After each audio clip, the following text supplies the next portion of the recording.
Desde hace muchísimo tiempo, miles de años, los creyentes de todas las religiones se han preguntado de vez en vez por qué su Dios o por qué sus dioses guardan silencio. ¿Por qué su Dios o sus dioses no responden a sus súplicas, a sus pedidos? Hoy quiero compartir con ustedes una curiosa respuesta a esta pregunta a la que se han aplicado tanto las mentes más brillantes como las menos brillantes, porque es un problema para muchos creyentes en cualquier circunstancia. Esta respuesta nos la ofrece Epicuro y la escribió, si mal no están mis cálculos, unos 300 años antes de Cristo. Y Epicuro dice esto: si Dios prestara oídos a las súplicas de los hombres, pronto todos los hombres perecerían, porque de continuo piden muchos males los unos contra los otros. Yo soy Pablo Bullosa y ojalá que podamos desmentir a Epicuro. Bienvenidos a la dichosa palabra.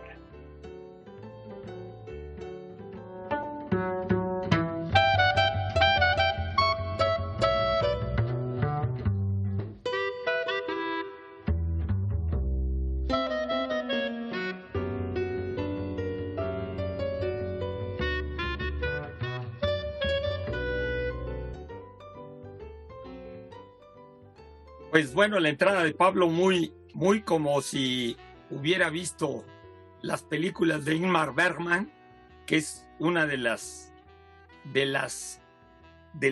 obsesiones que tuvo Bergman. Bueno, yo quería, porque estamos en el mes de la patria y el 16 celebramos la independencia, pues simplemente mencionar a algunos héroes que por ahí andan. Ya se les ha mencionado, pero pues recordar que curiosamente el inicio de la conciencia soberana por defender la cultura de las civilizaciones mesoamericanas en este país inició, que yo sepa, con Gonzalo Guerrero, el primer mexicano por adopción, ¿no?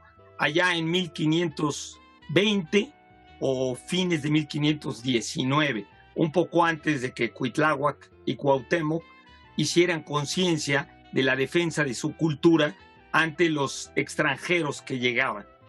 Y mencionar que el final de esta lucha por mantener la soberanía, la independencia de los nativos, terminó en 1697 en el centro del Petén, con la caída de Tayasal, la ciudad de Nojpetén de los Itzáes, y que está considerado el final realmente de la conquista de Mesoamérica. O sea que la conquista duró, pues para la memoria de los mexicanos, duró cerca de 200 años, un poco menos.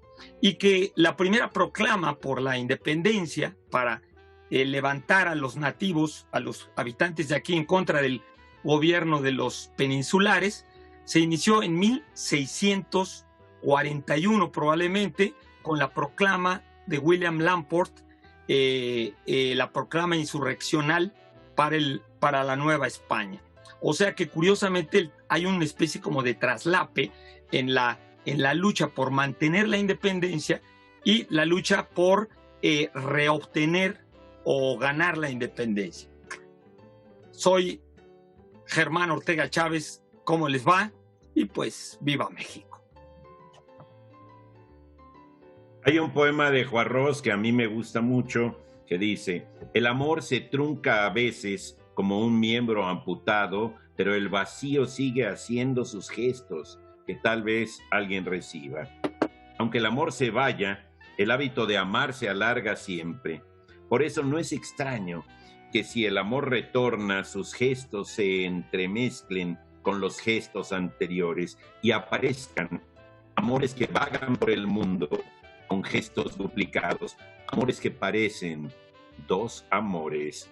No es raro, por lo tanto, que confundamos un amor con otro, y hasta amemos a aquel que ya no está en lugar del que está. Soy Casar, bienvenido. Ha nacido una editorial. Sí, señoras y señores, lectoras y lectores, en estos tiempos convulsos, pandémicos, temblorosos y bastante inciertos, también hay buenas noticias y gente dispuesta a hacernos sonreír. Marlene Corona y Mónica Navarro son más conocidas como Marley y Mosky, que es como las conocemos, las que la conocemos, están detrás de esta nueva editorial, Té de Querer. Este es su título, su primer título y único de momento, que nace de sus talleres literarios. Ellas desde hace 3 años en su casa dan unos talleres de escritura cuya premisa básicamente es externar las emociones humanas, compartir lo que uno lleva dentro, las preocupaciones, las alegrías, lo que haga falta. Para ello, se quitan los zapatos y están en calcetines. Por eso este título, Historias en calcetines, una antología de cuento y relato, que es su primer título y que promete dar muchas risas, llantos, hojas de árboles, dibujitos y muchas ganas, como ellos ponen en cada uno de sus talleres. En el primer capítulo, digamos la introducción, ellos cuentan un poco la historia de cómo nació esta idea y que nació este año, en junio de 2020, en plena pandemia, en plena incertidumbre. Bueno, pues ahí también nacen buenas ideas. Y son 39 historias de sus alumnos compiladas aquí. Y les quiero enseñar sobre todo el folio para que vean que son calcetines, a ver si se ve. Y ahí, unos calcetinitos bien monos. Y ustedes pueden conseguir estos libros, por ejemplo, en Instagram de Las 1001 Libros, que es digamos, un grupo de amigos que, si ustedes no encuentran un libro, van y lo consiguen y se lo llevan. Otra gran iniciativa en estos tiempos de pandemia. Así que, bueno, desde la dichosa palabra yo quiero celebrar el nacimiento de una editorial, Té de Querer, y darle muchos besos a Marley y a Mosky. Yo soy Laura García, esto es La Dichosa Palabra. Fantástico, pues todo lo que puede hacerse a golpe de calcetín. Muy bien, vamos, desde muy temprano les pusimos una pregunta para ver quiénes son los audaces que pueden responderla. Y la pregunta de esta tarde dice lo siguiente: Dios mexica del jaguar, del eco y de los temblores, cuyo nombre podría significar corazón del monte. Se le considera una manifestación de Tezcatlipoca. Si no lo responden, qué poca. Bueno, vamos con preguntas de nuestro culto público. Tenemos esta de Ernesto González, quien desde hace tiempo nos dice esto del Círculo de Bloomsbury. Quiero que hablen del Círculo de Bloomsbury, pues es que ando leyendo a uno de sus miembros. ¿A cuál? No nos dice. Pues yo me supongo que será a la más famosa literata del grupo y pues para muchos la más importante desde el punto de vista de la literatura universal, que por supuesto es Virginia Woolf. Pero en efecto el círculo, como le llaman, o el grupo, ¿no? Sus enemigos decían que era un club extremadamente elitista y cerrado, pero realmente ese grupo de intelectuales influyó muchísimo en muchas de las corrientes y de las ideas de la primera mitad del siglo XX. Y podríamos decir que impulsaron muchas luchas que después seguirían con muchas otras personas en el siglo XX. Fue un grupo de amigos, eso es lo que podríamos primero que nada decir. Fue un grupo de amigos que se juntaban en la casa del matrimonio Bell, y que ahí juntaron a simplemente gentes que compartían algunas ideas, pero lo que es interesante del grupo de Bloomsbury, bueno, se llama Bloomsbury por el barrio de Bloomsbury en Londres, en el norponiente más o menos de la ciudad de Londres, muy cerca del centro, muy cerca del centro. Es un barrio muy famoso en el cual vivieron Charles Darwin, hasta Bob Marley vivió, el Ricky Gervais vive ahí también, y es un un barrio pues de fama intelectual, ¿no? De fama intelectual. Muchos escritores antes del grupo de Bloomsbury vivieron ahí en ese barrio. En efecto, es un barrio pues de la clase media alta o de la clase alta inglesa, y el grupo de Bloomsbury empezó a formarse a partir de un grupo que existía ya previamente en la Universidad de Cambridge, ¿no? Que le llamaban los Apóstoles de Cambridge.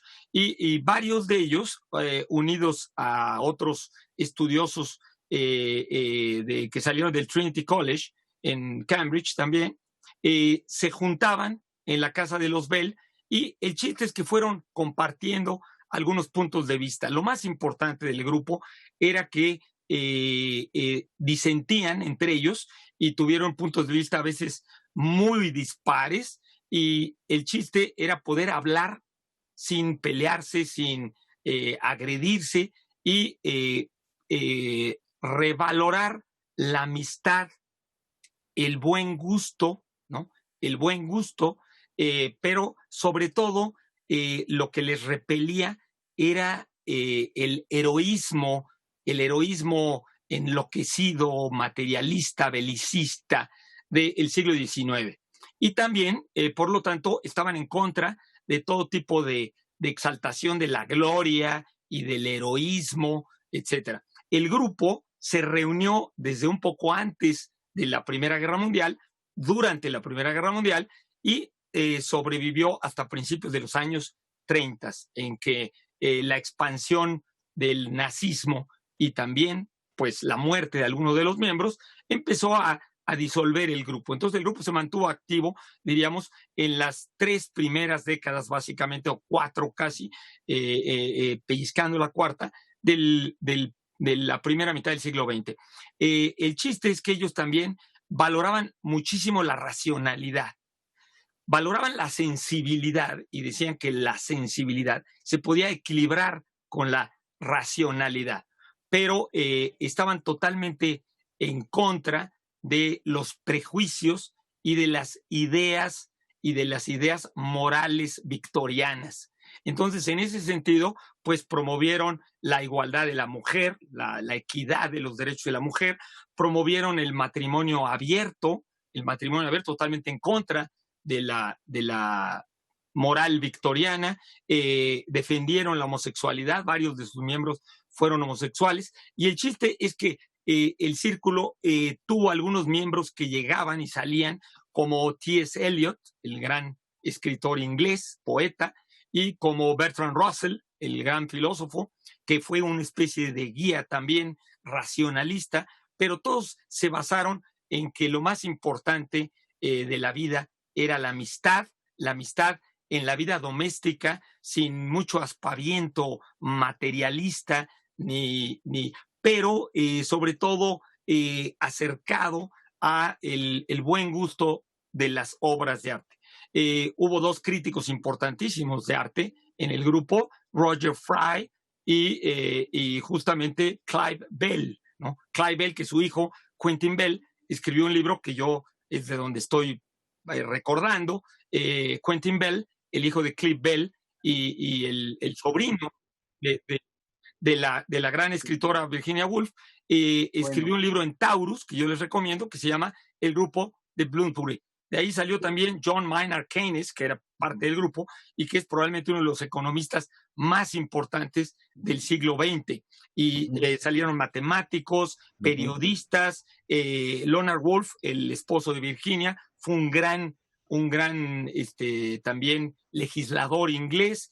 En fin, hubo pintores como Vanessa Bell, la hermana de Virginia, y hubo, digamos, gentes en muy diferentes ámbitos. El chiste era la tolerancia, la amplitud de criterios y la lucha contra el dogmatismo y el militarismo. Influyeron muchísimo después en Francia y en otros escritores intelectuales europeos. Es un grupo siempre interesante de revisar. Sí, creo que, no sé si mencionaste a Forster, el novelista. Claro. Y a Strachey, ¿no? Linton Strachey, que es el autor, creo que de esa visión del siglo XIX, que es el que se burla realmente de los héroes del XIX en su libro Eminentes Victorianos. Pero tenemos que hacer una no una pausa, pero tenemos que ir a la dichosa palabra porque ya nos jalan las orejas. Y la dichosa palabra, la definición de esta noche dice lo siguiente: prevención. Medidas tomadas para evitar que aparezcan o se contagien enfermedades. ¿Te suena algo? Palabra de origen griego con el sentido de vigilancia previa y raíces que significan lo que hace antes un guardián. Tenemos para ustedes Demonia, un libro de Bernardo Esquinca en la colección de Nuevo Almadía, un obsequio para ustedes. Y tenemos también de Jaime Velasco Luján un libro que se llama Meditación, Bajo la Noche de 4 Lunas. Ahí ven ustedes el libro. Es de la UAM Azcapotzalco. ¿Quién le teme a las momias? No es una dichosa palabra para que ustedes contesten, es el título de este libro que está escrito por Fleur d'Orgy, con ilustraciones de Sebastián Morin y con traducción de Virginia Aguirre Muñoz de la colección Océano Travesía. Es un manual sobre las momias, estos cuerpos que no se han descompuesto después de morir y que tienen toda una historia detrás fascinante. Lejos de dar miedo, hay muchas anécdotas y es algo milenario. Las egipcias no son las más antiguas, si ustedes se los preguntaban, resulta que hay unas chilenas, se llaman los chinchorro, que tienen más de 7.000 años, digamos, de haberse encontrado, de haberse registrado esta momificación. Y tienen anécdotas bastante interesantes sobre este arte de la momificación, así que bastante interesante. Este es para niños, así que, ¿por qué no introducirles en esta tradición? Bueno, y todo niño sabe, todo niño debe saber, si no lo sabe, que las momias tienen muchos problemas para quitarse los calcetines. Volvemos después de esta pausa.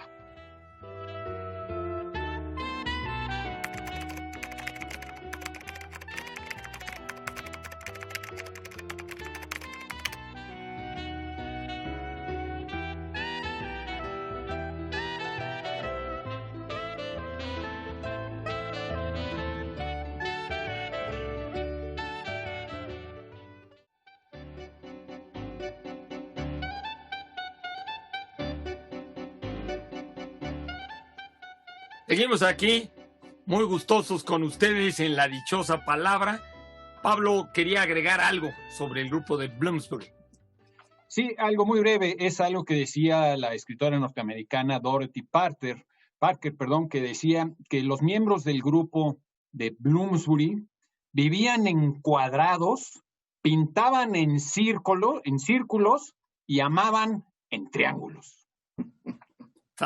Está buenísimo. Qué bueno. Está buenísimo. Hay muchos dichos de ellos, ¿no? Como uno que Forster, el del pasaje a la India, decía que si tenía que optar entre traicionar a un amigo o traicionar al Imperio Británico, preferiría traicionar al Imperio Británico. Imagínense, en la época de la Primera Guerra Mundial. Bueno, nos preguntan desde casa, definición de cultura general.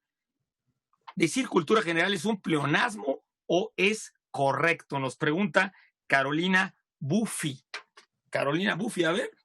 Yo creo que es correcto, bueno, porque es algo que decimos mucho y que existe, porque está ya dado como locución. Es decir, la cultura general no es tanto tomar el término cultura por un lado y general por el otro, porque cultura, de la que hemos hablado aquí en el programa muchísimas veces, es el conjunto de usos y costumbres, es decir, los modos de vida, pero también es el conjunto de conocimientos que alguien tiene para desarrollar un criterio, ¿no? Así está un poco definido en el diccionario. Y general, pues ya sabemos que es común a todos los individuos, pero también es alguien que tiene un vasto conocimiento.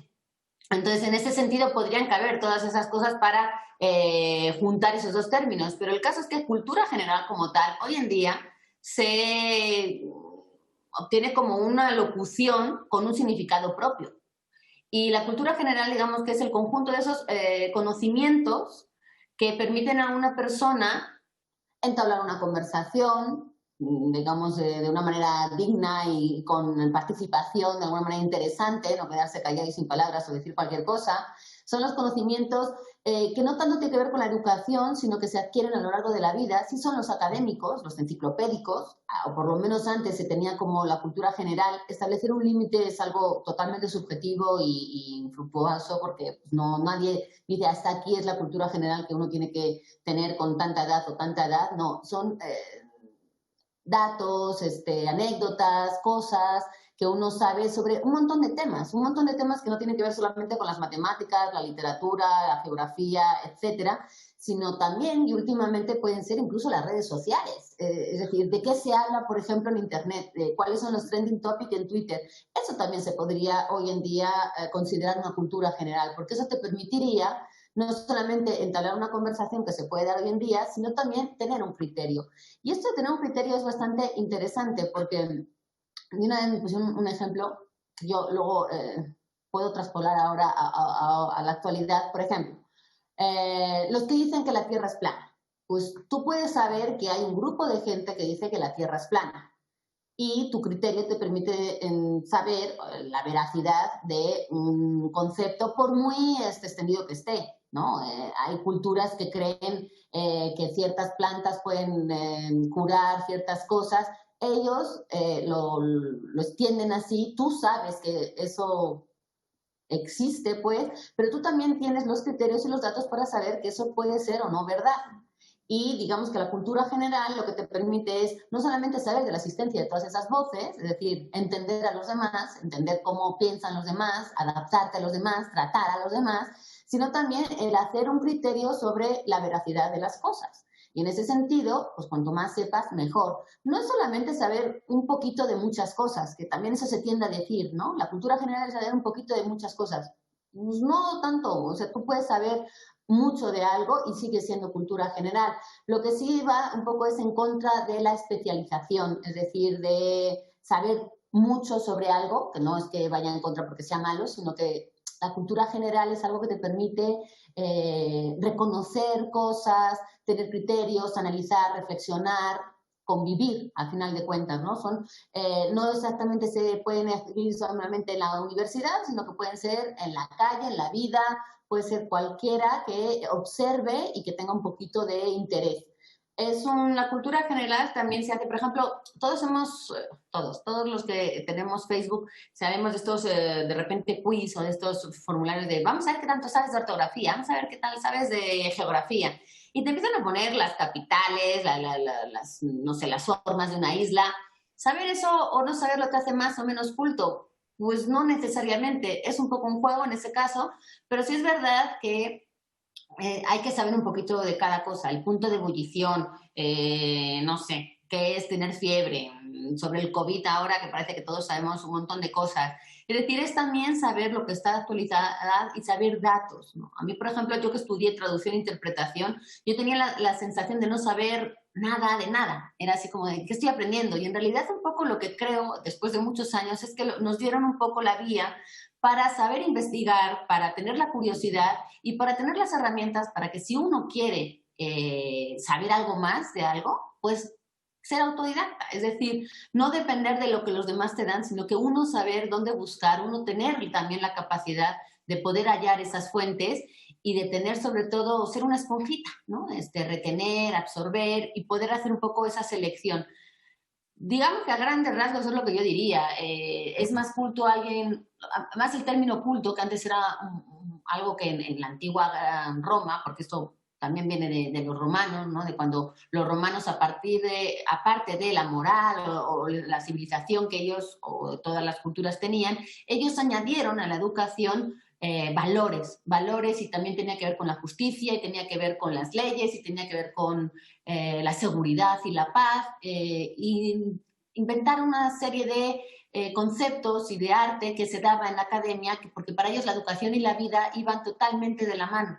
Entonces, digamos que a partir de la antigua Roma, yo hablo de la cultura occidental, Germán seguramente me corregirá con otra cosa, pero digamos que yo creo que ahí fue donde hizo un cambio la civilización en ese momento para tener un poco los ojos más abiertos hacia más cosas que eran datos, ¿no? Y luego, bueno, pues ha ido, digamos que añadiéndose y formándose de una manera muy muy exponencial, que hoy el ser culto casi es algo decir extravagante, cuando ser culto es simplemente tener cultura, ¿no? Que yo creo que todos tendríamos.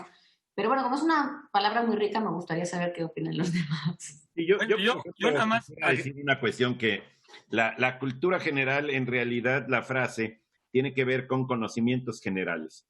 La educación básica, la primaria y la secundaria, lo que nos da es una cultura general. A la hora que uno se aprende las capitales de los países de América Latina, lo hace simplemente para saber que hay países en América Latina y para visualizar en la geografía de los mapas más o menos dónde está. Y para que cuando uno está en otro país o donde sea, sepa más o menos localizar eso. En realidad el término cultura es el término disminuido en la frase cultura general. Es mi opinión, es decir, es una generalización que el problema es que pueda volverse puros lugares comunes.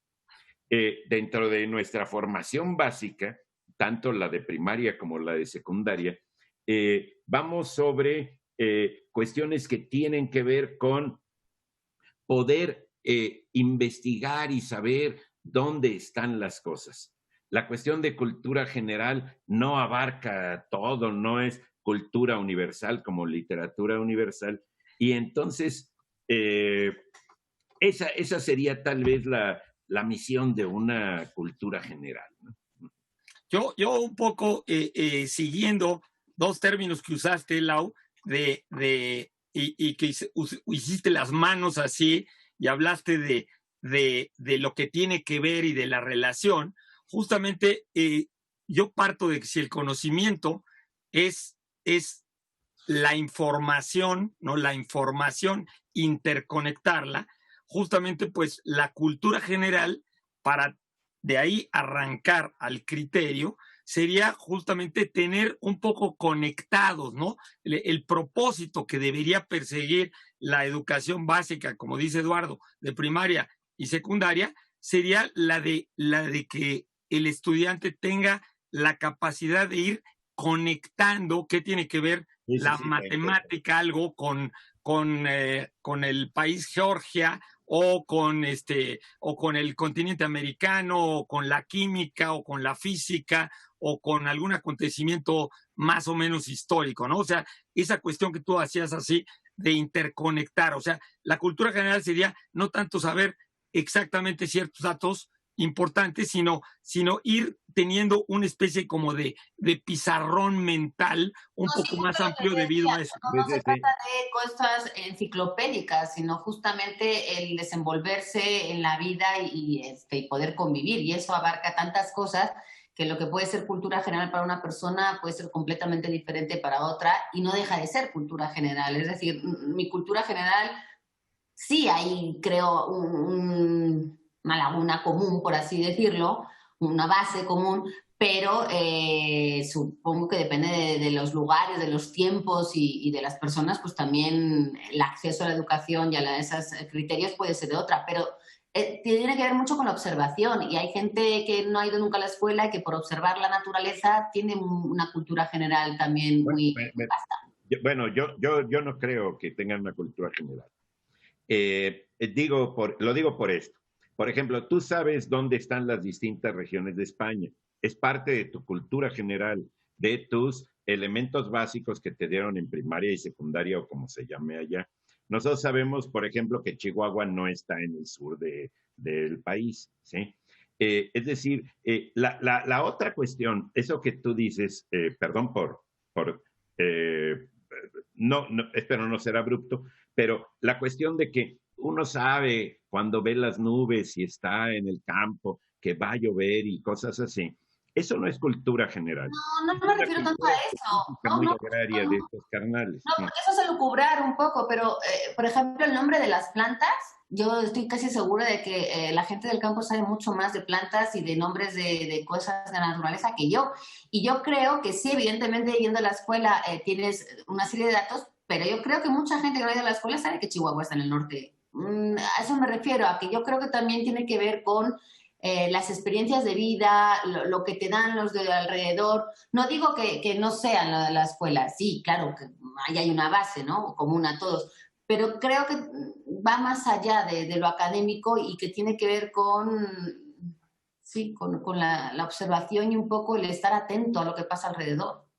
Yo creo que lo de la observación y estar atento tiene que ver con que todos vivimos en el mismo mundo, pero a la vez en pequeños munditos, ¿no? Como decía Paul Eluard, hay otros mundos, pero están en este. Entonces, la cultura general de alguien de España, evidentemente, tiene un aterrizaje más en España. La cultura general de un chihuahueño, como dice, o chihuahuense, como dice Eduardo, pues va a tener un poquito más unas raíces hacia Chihuahua y va a ser la cultura general de los de Chihuahua. Entonces, por ejemplo, si yo me muevo a Chihuahua y no sé el nombre del gobernador, ni sé la última anécdota que todos los de Chihuahua saben acerca de qué pasó el año pasado, de un terremoto o algo, pues yo voy a perder un poco el referente de la cultura general de los de específicamente Chihuahua, ¿no?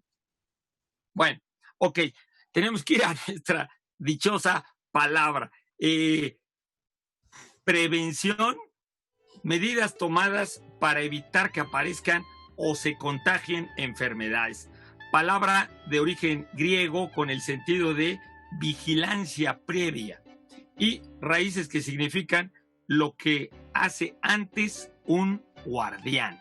Y para ustedes tenemos El Cristán en la playa, un libro de poemas de David Huerta, nuestro laureado poeta, en una nueva colección que muchos no conocemos porque no han estado abiertas las librerías, que es la colección de bolsillo de Era. Tenemos la edición SSM de la colección El Gran Angular, la tercera Frida, la historia de este cuadro misterioso, el de la mesa herida de Frida, que se dio a conocer al mundo en 1940, pero desde 1955 no se sabe dónde está. Y han sido varias las personas que durante varias ocasiones han dicho ser acreedores y dueños de esa pintura. Bueno, pues este libro lo que hace un poquito es una ficción sobre qué pasaría si alguien falsificara ese cuadro y qué pasaría desde la Ciudad de México hasta las casas de subasta de Francia. Así que entretenido, detectivesco y bastante padre. Y tenemos ejemplares electrónicos, ahorita nada más, de el libro de Eva. Fue escrito por una tal Carmen Boullosa. Claro, pues siempre hay otra versión acerca de todos los mitos que nos dan cultura, precisamente. Es una cortesía de Penguin Random House. Yo olvidé decir que la tercera Frida era de Enrique Escalona. Una disculpa, pero es el autor, hay que decirlo. Bueno, pues tenemos que irnos a un pequeño corte. Sigan con nosotros en unos cuantos minutitos.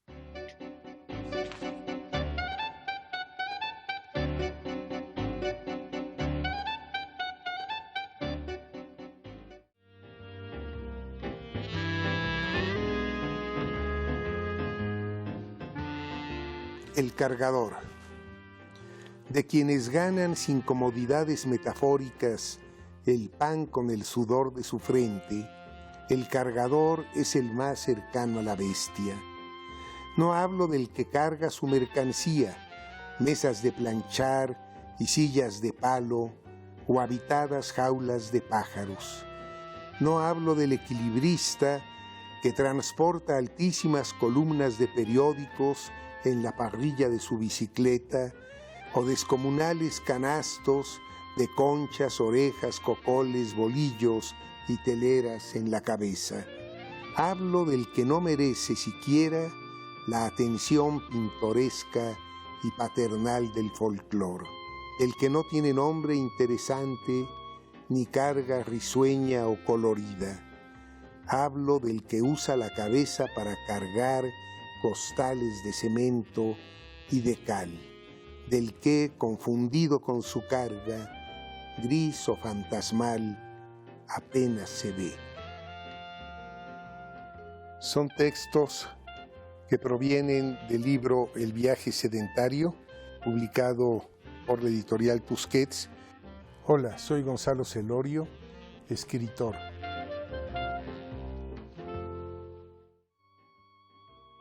Qué maravilla, me da mucho gusto oír a uno de los hombres que yo más admiro y aprecio. Me da mucho gusto su estilo, me da mucho gusto Gonzalo Celorio. Yo no sería como soy sin Gonzalo Celorio. Yo creo que eso es un vínculo realmente de amistad. Y cada vez que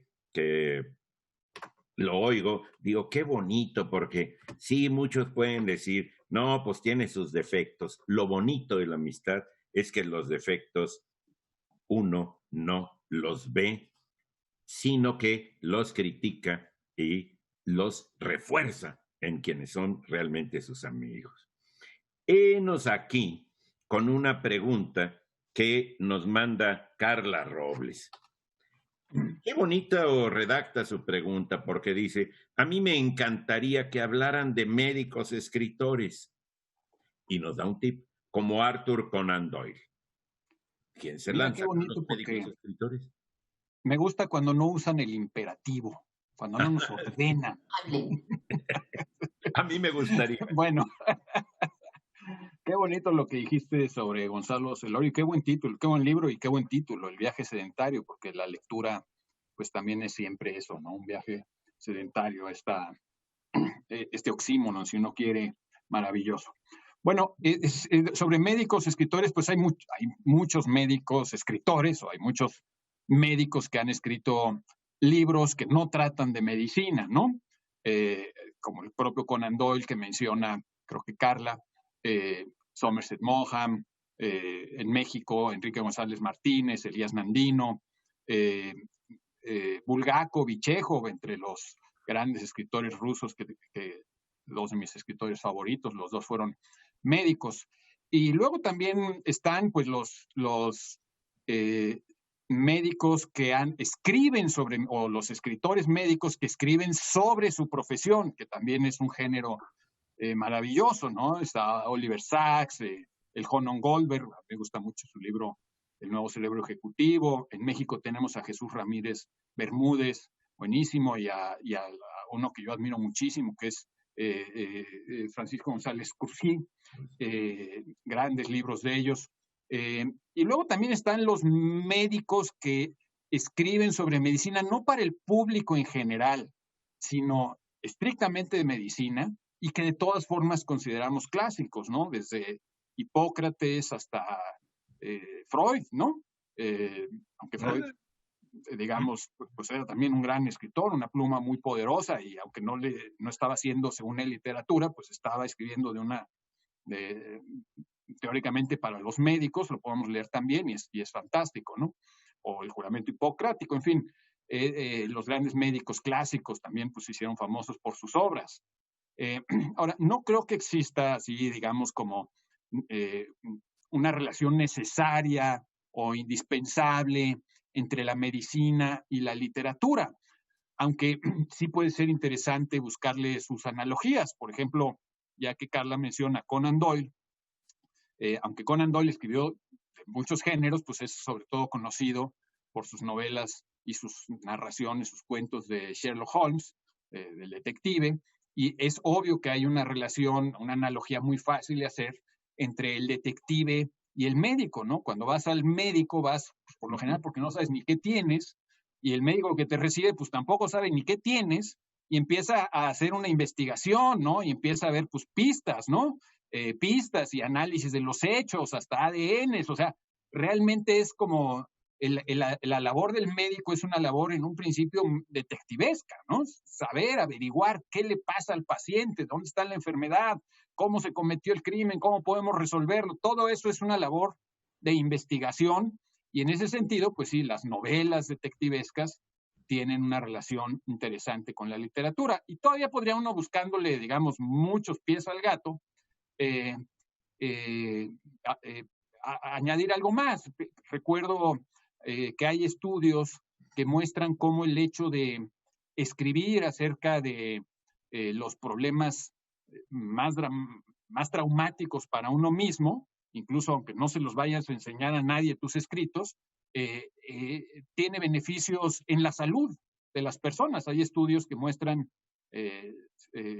cómo pacientes, si no me acuerdo mal, de artritis reumatoide y de algún otro mal, aminoraban sus síntomas en grupos controlados. Es un estudio científico con un grupo al que se le pedía que escribiera sobre lo que quisiera y otro grupo al que se le pedía que escribiera sobre sus traumas más difíciles, lo que más le dolía. Y el grupo que escribió acerca de lo que más le dolía, después de unas semanas mostraba mejoría en sus síntomas, que es un poco también una variante pues, de lo que hace hasta el psicoanálisis, ¿no? De contar, hablar de tus problemas, también tiene un aspecto sanador. Está el caso de Pancho Hinojosa, Francisco Hinojosa, famoso por muchísimos cuentos para niños y para grandes. Él escribió un libro sobre la migraña y el resultado de haber escrito su libro sobre la migraña fue que se le quitó la migraña. Oye, podría decir... Él me dice que sí se le quitó, ¿no? Sí, es cierto.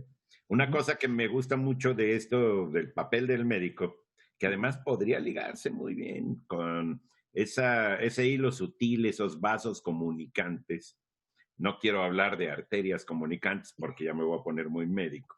Sería mucho. Es el hecho de que un médico es constantemente un interpretador de metáforas. En el momento que llega un impaciente y le dice, es que tengo un dolor que baja por aquí, se recupera, da 2 vueltas de volcán y crea como una especie de erizo interno, entonces el interpretador de metáforas llamado médico dice, usted tiene gastritis, ¿sí?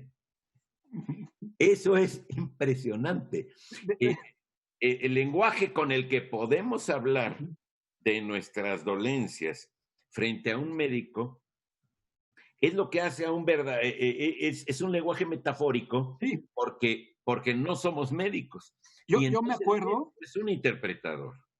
Me acuerdo ahorita que lo mencionas, me acuerdo de que Alejandro Aura, quien tuvo amistad también con Gonzalo Celorio hace muchos años, Alejandro cuando estaba enfermo en España, se quejaba de que el médico en España no le entendía cuando él le contaba que los deditos de sus pies se le hacían como tamalitos. Pues no. Pues ¿cómo le iban a entender? ¿No? Un mexicanismo. Fíjate eso con el español, con los acentos. Fíjate cuando uno tiene que ir, a mí me pasó una vez que me desmayé en Francia y yo estaba desmayada y tenía una amiga conmigo y me llevaba al médico y no sabía cómo decir. Primero porque yo no había dicho nada, estaba desmayada. Y luego porque el decir esas palabras en otro idioma hace que uno tenga una torpeza increíble y pueda ser interpretado de cualquier manera y equivoquen completamente el diagnóstico. Entonces, sí, el lenguaje a la hora de definir las dolencias, por supuesto, en el español en todos sus acentos, pero también, sobre todo en otros idiomas, sí. Es horrible el ponerse enfermo en un país del que no sabe la lengua. En otro idioma. Enfermarte en otro idioma. Sí, no. Y hasta en otra región. Porque en Yucatán, por ejemplo, desmayarse puede interpretarse de otras maneras. De una manera distinta.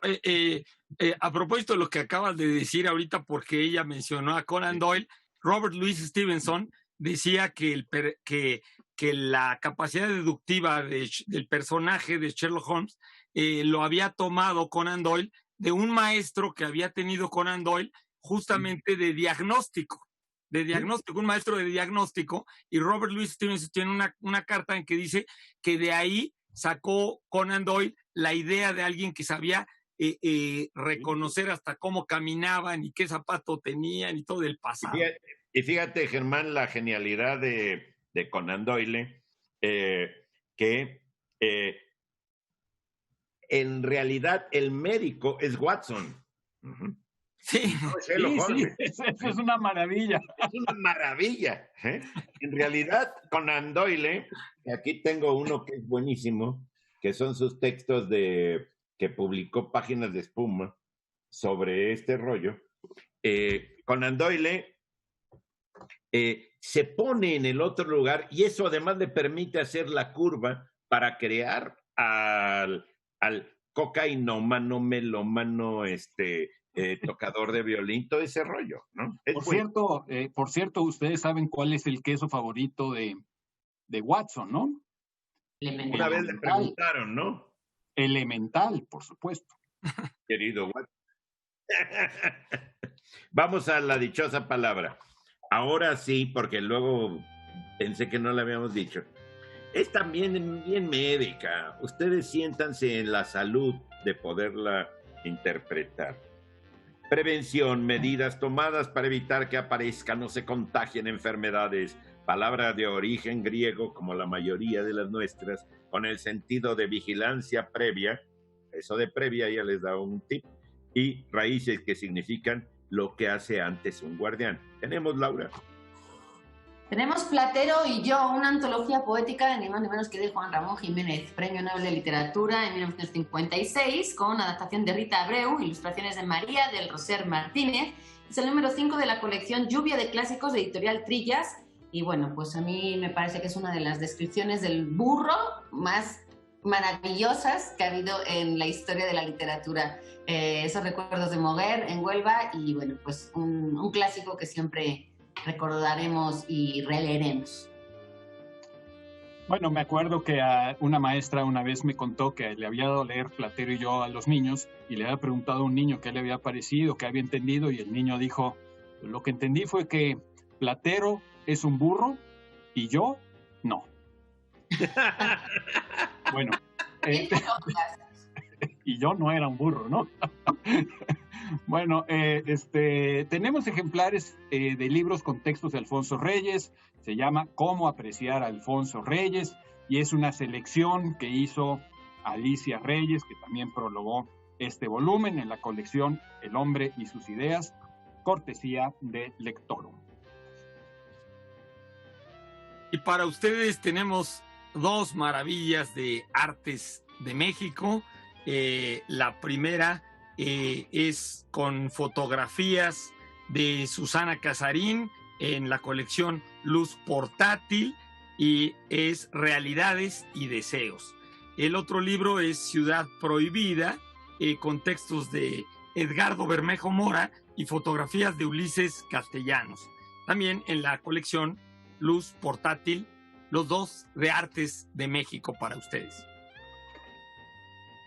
Los textos del primero son de Arnoldo Kraus, que algo sabe de medicina. Otro médico. Bueno, nosotros nos vamos a poner pacientitos y volvemos, si podemos volver a respirar.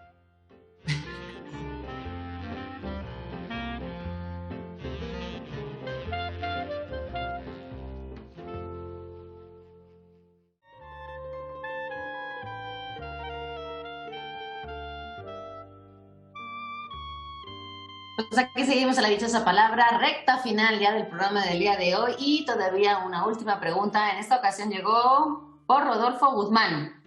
Dice, tampoco es una orden. Dice, ¿melómano, melodía y melodrama tienen la misma raíz?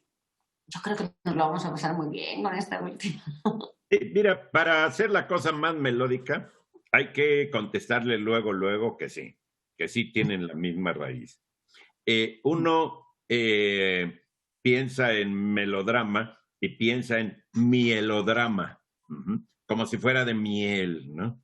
Una historia que tiene miel. La mayoría de las telenovelas son bien mielíticas, ¿sí? Melosas.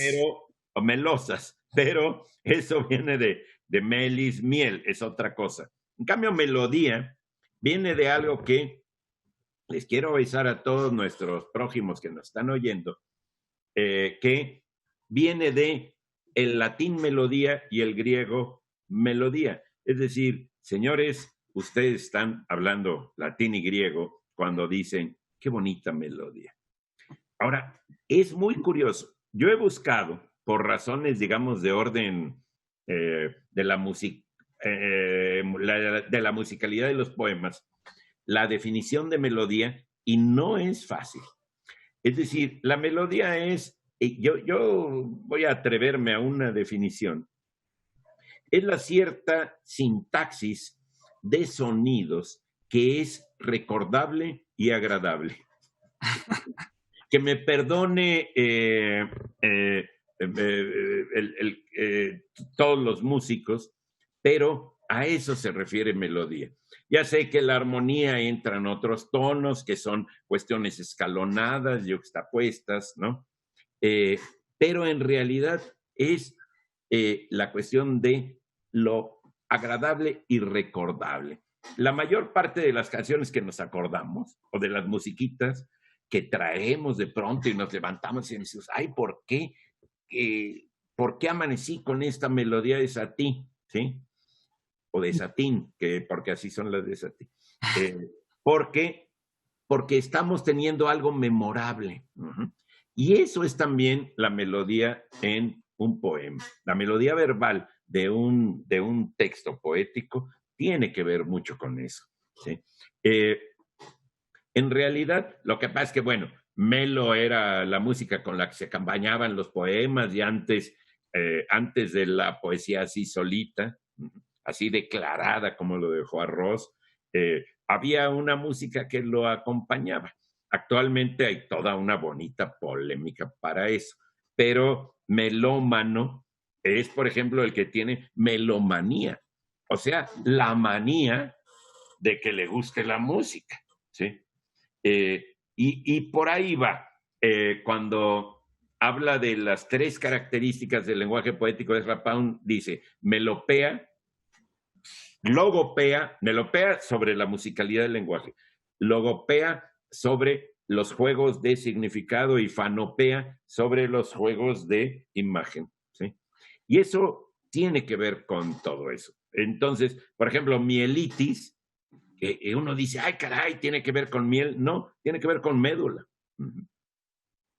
Y es otra raíz. Pero cuando a ustedes les entre el melodrama, por favor, clávense en el canon de Pachelbel, ¿sí? En una cuestión que sea verdaderamente azotativa y que pueda hacerlos resurgir. En realidad, la melodía nos hace poder flotar en la musicalidad de las cosas, de los sonidos y del lenguaje también. Yo ahí me salgo de esto porque si no, no dejo que los demás platiquen. Yo creía que ibas a pedirle perdón a Schoenberg o a John Cage. No, ellos ya murieron. Hicieron música sin melodías. Bueno, por eso, imagínate tú que en una fiesta, tú ya estás chupando y estás así tranquilo y dices, oigan, ¿qué les parece si les pongo algo de Schoenberg o de John Cage? No, pues se van. Es como prenderles la luz. Por ¿sí? Más borrachos que estén.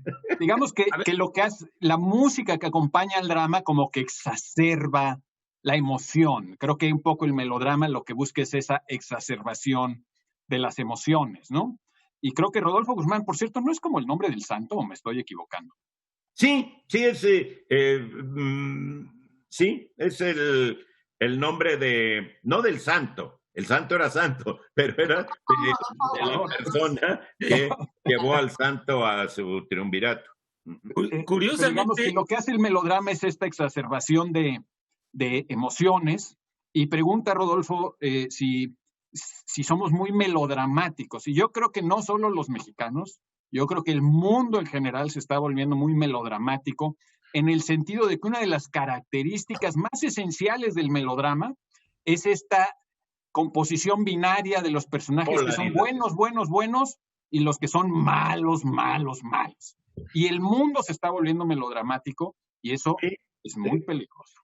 Y hay responsables de eso. El chiste es que la cuestión, por ejemplo, la telenovela sí es un melodrama. Claro. Yo trabajé en telenovelas, es parte de mi oscuro pasado, por eso lo sé, ¿no? Sí.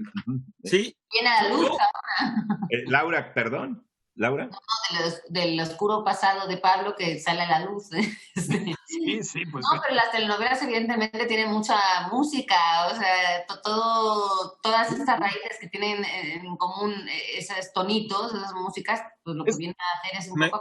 Es como esas películas tramposas que usan los efectos de sonido. Lo hablamos la vez pasada cuando hablábamos de las películas de terror, ¿no?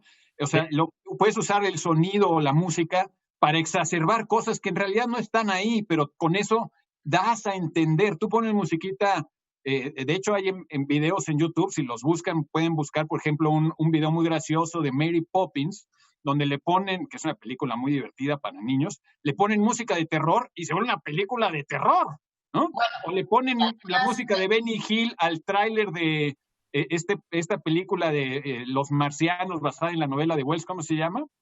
La novela de La invasión de los marcianos de H.G. Wells, la llevaron al cine. La Guerra de los Mundos. La Guerra de los Mundos, que es una película tremenda, muy angustiante. Le ponen la música de Benny Hill, de este programa cómico, y se vuelve hilarante. El tráiler es cómico. Se me hace interesante. Te indica Eso es buenísimo lo que estás diciendo. Sí.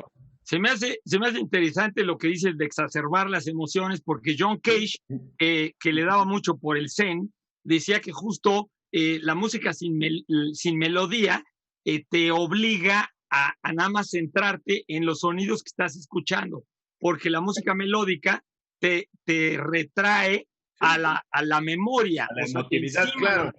Claro. A ver, ¿qué tan seguido pones los discos de John Cage y qué tan seguido pones música con melodía? Por eso, por ejemplo, la teoría de John Cage sobre los sonidos es más parecida a los sonidos sin melodía que uno hace al lavar trastes. Exacto. O melodías que con solo tararearlos ya uno sabe de qué se trata, si es melodrama, si es tragedia. Bueno, la melodía de Psicosis, la melodía de tantas melodías que hay ahora tan características que ni siquiera hace falta que te cuenten lo demás.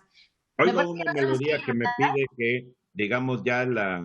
Sí, es que no escuché, estaba yo en otra melodía. Pero me lo explicaste muy bien, Eduardo. Sí, me lo explicaste. No, además, vean cómo uno no puede acordarse de una melodía si no oye la otra. Perdón, disculpe. No, toda la razón. La melodía de la dichosa palabra ustedes la tienen que reconocer inmediatamente. Dios mexica del jaguar, del eco y de los temblores, cuyo nombre podría significar corazón del monte. Se le considera una manifestación de Tezcatlipoca. Qué poca que lo tuve que decir yo, pero ahí les va. No lo dije bien. Tepecholotul. Esto es una prueba patria. Muy bien, pasaste, muy bien. Y la dichosa palabra de hoy, prevención, medidas tomadas para evitar que aparezcan o se contagien enfermedades. Una palabra de origen griego con el sentido de vigilancia previa. Raíces que significan lo que hace antes un guardián. Profilaxis. Esa era nuestra dichosa respuesta del día de hoy, que espero que hayan ustedes podido acertar y que se lleven muchos de los libros que tenemos hoy. Muchas gracias por habernos acompañado este 19 de septiembre. Qué bueno que estamos todos en calma y en paz. Nos da muchísimo gusto. Así que gracias, Pablo Briosa. Gracias, Germán Ortega. Gracias, Laura García. Nos vemos el próximo sábado. Tengan bonita semana y sigan pasándola bien.